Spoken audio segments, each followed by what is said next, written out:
all wear masks, metaphorically speaking.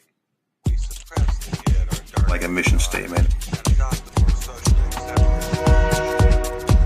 Good afternoon, folks. My name is Eric Starry, poet, bard, minstrel, spiritualist, and this is the Encouragement Showcase.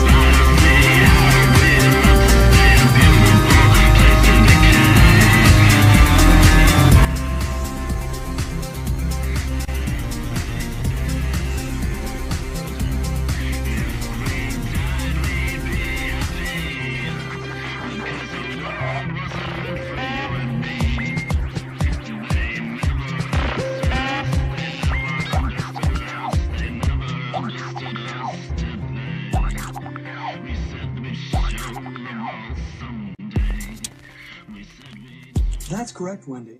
We all wear masks, metaphorically speaking.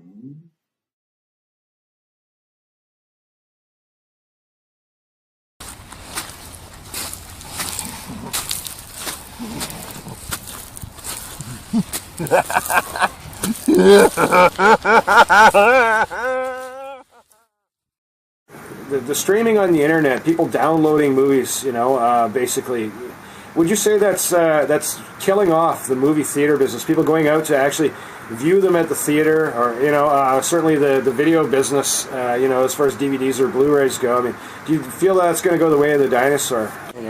Things do change. We went away from 78s, 45s, 33s, CDs, now downloading digital. So it's just it's always going to be there. It's just a format change, but Right. It's just now movies are now more available on streaming on the internet, like Netflix, and also if you have a digital box for your cable, you can do the Shaw on demand or Stick Bell on demand or whatever. Watch movies that way. So obviously, there aren't too many video stores, at least Rogers video stores, left now. No, there's one in Maple Ridge. Almost Little no shop more of movies. Almost no more Blockbuster. So. Yeah, Makes you feel like you're in the 90s. But on the other hand, you do. I think the last year or so, the theater receipts are just broke $1 billion or something like that. So I mean, I guess Iron Man 3. People still watching big name movies. So they're still going, but there's more choices out there. What was the biggest movie? Like when you're doing your projection work, what was the biggest opening? Well, the one for sure that I remember, at least up in Prince George in '89, was Batman. 800-seat theater, single screen theater, 800 seats, and they were sold out. 2 shows a night, and one extra or 2 extra on weekends, I think, and for about at least 2-3 weeks. And that's in a city of 80,000. But mind you, there were a lot of tree planters in town, so they kept coming back, because a bunch of tree planters. Well, they were off for their time off there, and I guess they're always the ones that were hooting and hollering. But mind you, that was one of them. But I guess the other theater had Rain Man, Last Crusade. So that was at the other double bill. The other 800-seat theater there, and so and the Abyss was at Cineplex. Right. So, but yeah, so I guess it depends what comes out, and of course these were 4 separate theaters, not one multiplex like it is now. I know, so like 14 movies. So each complex would have their big thing there, but that was before the AVX and the 3D crazes. But basically, I think Batman in '89 was it's huge, the biggest one. But mind you, at the Park Theater a few years later, we had Forrest Gump. Any movies scare people out of their seats, Dan? Just make people jump. Well, I guess like Jaws. Original Jaws. There's those those jump scenes. I guess they call my them. old alma mater. Douglas College in New Westminster, lovely town. And basically, we're going to have a variety of things for you on this segment. I'm going to be introducing to you my friend. I call him the once and future vision, Bill Honeywell. Well, you know a lot of different scientific principles. I know many things. It'll be called the leading edge of light. Famous in this day and age as being the last song that Kurt Cobain ever was recorded playing. That's amazing. Yeah. You guys have some amazing talent, and that's the Encouragement Showcase, Douglas College Edition. Without further ado, ladies and gentlemen, I give you Tarantula Suit. All right. No sugar, my friend. This is a sour song. My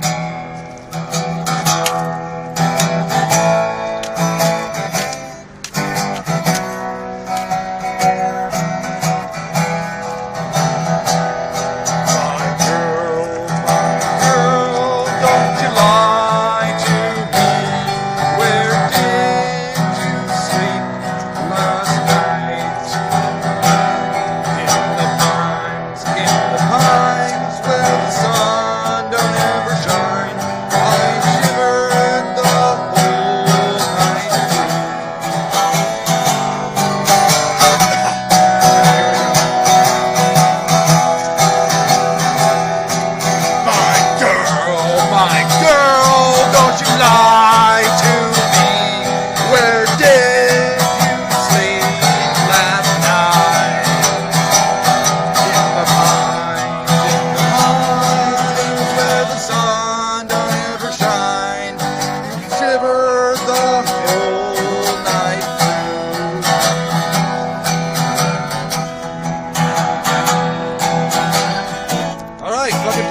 Star Eagle here, still at Alouette Lake. We're going to be switching up to Maple Ridge Park, and we're going to be doing a few more interviews, and I think Charlie wants to do some quotes, Mr. Gnosis, and yeah, I'm going to be finishing off a little bit of raps, and then we're going to broaden this show out, and we're going to take it on the road.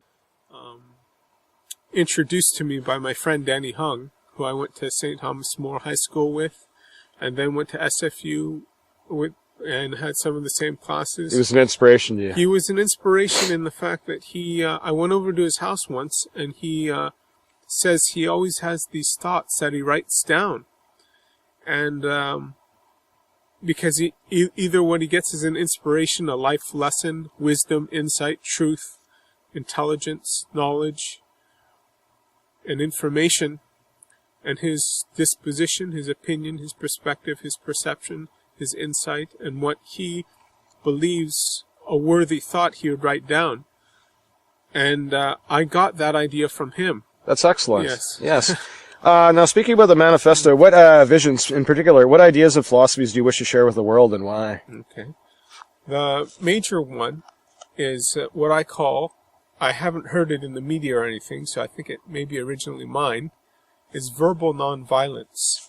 And what I mean by that is, you know, a lot of people play mind games and puns and play on words and indirect relating, and I just find that inappropriate. It is. I think it's better if people are direct and honest. That's a form of psychological bullying. Yeah, but still exercise diplomacy and sometimes euphemisms, depending on, you know, what they're saying. And not to swear, because the reason people swear is because they don't have the words on their mind. How did the saying go? People swear because they don't have the words to say what's on their mind. Yeah. So if people looked into the dictionary more and thesaurus and enhance their vocabulary skills, that would be better. Also, what I mean by verbal nonviolence is ignoring and not paying attention to not only word games but insults. This is imperative. Yeah, it breaks down the psyche. It has to do with the law, too. Okay? Anyone can say anything about anyone, especially yourself, and that with impunity, because there's freedom of speech. You cannot physically strike that person just basically on what they said to you. That's called assault. Yes. You can go to jail for that. So that's why I think it's so important that verbal nonviolence helps create a more just, peaceful We share society. that. We should embrace the ways of peace. I agree with you. Now, what would you say, this is a question I pondered, what would you say would be, and I have my own thoughts too that I'll probably discuss when you interview me, what is life's unifying and redeeming principle, would you say? The ideal that really binds us together in harmony? Love. No, we're in agreement? Love, which was articulated with eloquence by Dr. Martin Luther King Jr. The beauty of nature! I know, look at that. Where are we going, guys? Ooh, this is a nice location. It is. This is Peanut Lake. We gotta do a little climbing. What are you talking about? I thought you wanted to have the lake in the background. The lake's in the background, Kyle. We're going to the lookout, that's what I call it. Take a look at these majestic, glorious mountains here at Alouette Lake out in Maple Ridge. I'm getting an extreme close-up here.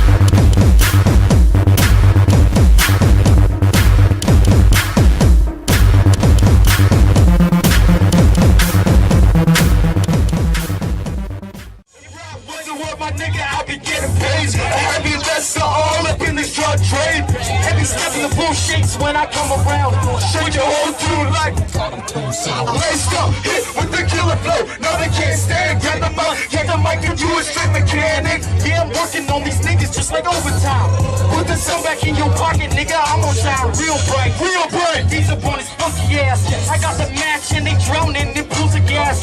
Can't stop with clothes, used to stand up, sucking niggas.